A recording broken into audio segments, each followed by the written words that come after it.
नमस्कार, आदाब, सत श्री अकाल। दोस्तों, ईश्वर अंधों का हाथी है। ये सुनने में बहुत अजीब और अटपटा लग सकता है, लेकिन ये सत्य है।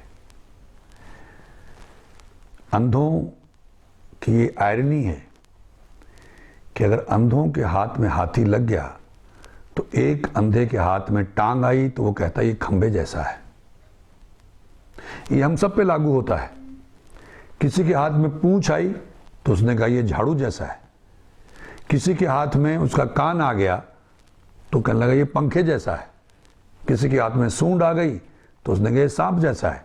और किसी के हाथ में उसका पेट आ गया तो उसने कहा ये पहाड़ जैसा, दीवार जैसा है।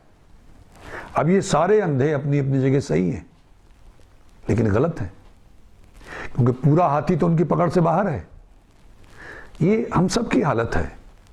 अलग अलग धर्म गुरु आपस में बहस करते रहते हैं, झगड़े करते रहते हैं। कोई कहता है ये सही है, वो कहता मैं सही हूँ, वो कहता मैं सही हूँ, मेरा मेथड सही है, मेरा भगवान ऊंचा है, मेरा अल्लाह ऊंचा है, मेरा वाहिगुरु सबसे उत्तम है, मेरा गॉड सर्वश्रेष्ठ है। बस इसी में हम लोग उलझ के रह गए। वास्तव में हमारी स्थिति अंधों के हाथी जैसी है। जिसकी पकड़ में जितना आया उसने उसी को पूरा मान लिया और वो उसी पे अड़ गया और उसी पे वो बहस करने लग गया। टकराव की स्थितियां पैदा होने लग गई कि नहीं ये खंबा ही है, नहीं ये पंखे जैसा है। तो सबका कहना वो ऐसा है, वो ऐसा है, वो ऐसा है, लेकिन किसी को पूरी तरह से नहीं मालूम कि वो कैसा है। सारे धर्म कहते हैं प्रेम से उसको पाया जा सकता है। जिन प्रेम किया तिन्हीं प्रभु पायो, ढाई आखर प्रेम का पढ़े सो पंडित होए। लेकिन हम लोग तो नफरत करते हैं, एक दूसरे के धर्म को डिसलाइक करते हैं, उनसे चिढ़ते हैं, उनका अपमान करते हैं। प्रेम तो कहीं नजर नहीं आता है। तो हम ये सब कुछ करके भी, जो भी हम करते हैं, मंदिर में पूजा करते हैं, मस्जिद में नमाज पढ़ते हैं, गुरुद्वारे में अरदास होती, पाठ होता, कीर्तन होता है, चर्च में उनका अपना सिस्टम है। लेकिन अगर हम यहां अटके रहे और हमने अपना नजरिया विस्तृत नहीं किया, हम अंधे ही बने रहे, तो फिर हम नुकसान उठाएंगे, हम कुछ पा नहीं सकेंगे, हम आधे अधूरे रह जाएंगे। कोशिश करिएगा, क्योंकि मैं अक्सर ये कहता हूं कि वो एक ही है। वो कितना बड़ा है, कितना विशाल है, लिमिटलेस है। गुरु नानक देव जी महाराज कहते हैं नानक अंत ना अंत न पारावार, ये को आंखें बोल बिगाड़ त लिखिए सिर गावार अंगावार। उसको बयान नहीं किया जा सकता है, बताया नहीं जा सकता है। लेकिन हम लोग, जैसे अक्सर मैं देखता रहता हूं, हम लोग बयान करने की कोशिश करते हैं और अड़ते हैं कि मैं सही हूं, दूसरा गलत है। नहीं, सभी सही हैं, सभी अंधे हैं और सभी सही हैं। जितना जिसकी पकड़ में आया है वो बात तो सही कर रहा है। वो खंभा भी है, लेकिन कान भी है, पंखा भी है, झाड़ू भी है, सूंड भी है, यानी सांप भी है, और दीवार भी है। ये सब कुछ उस एक का हिस्सा है।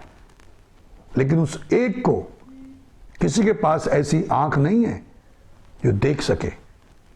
कुछ ब्रह्मज्ञानी है, जैसे हमने अक्सर देखा कि जिसने देख लिया, जिसने जान लिया, जैसे हजरत मूसा के बारे में कहते हैं कि वो गश खा के गिर गए थे और उस पहाड़ का सुरमा बन गया था।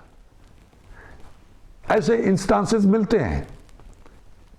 तो किसी ने देखा नहीं है ना, उसकी ताप को झेल सकता है। हाँ, हम लोग आपस में अपनी अज्ञानतावश बहस करते रहते हैं। तो मेरी तुच्छ बुद्धि के मुताबिक अक्सर मैं ये कहता रहता हूं कि root cause of all the problems is ignorance, अज्ञानता। सारी समस्याओं की मूल जड़ अज्ञानता है। अब शुरू में आपको ना लगे, बहुत सारी चीजें आप बोलोगे ये इसका ये कारण है, ये कारण है, ये कारण है। लेकिन जब आप डीप जाएंगे, जैसे आप प्याज के छिलके उतारते जाएं, तो जब नीचे जाएंगे आप डीप, तो आपको अज्ञानता खड़ी मिलेगी वहां। उसका कारण अज्ञानता है। सॉल्यूशन क्या है? सरेंडर।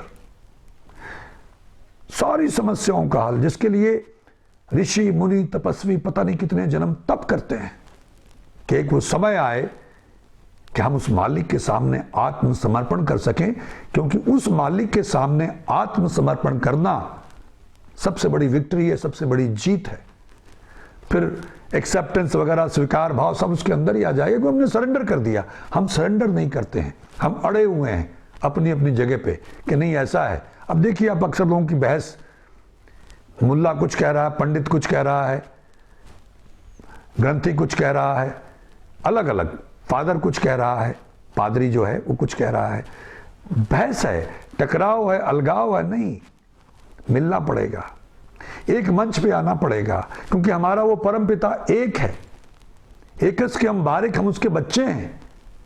एक स्टेज पे आके एक होके उस एक की बात करनी पड़ेगी, तो फिर बात बनेगी।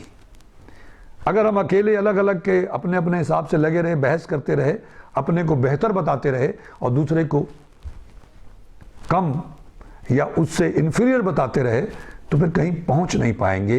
प्रेम से उसको पाया जा सकता है। ये सब कहते हैं, लेकिन क्या हमारे अंदर प्रेम पनप रहा है? क्या हम दूसरे धर्म का उतना ही आदर करते हैं? शायद नहीं।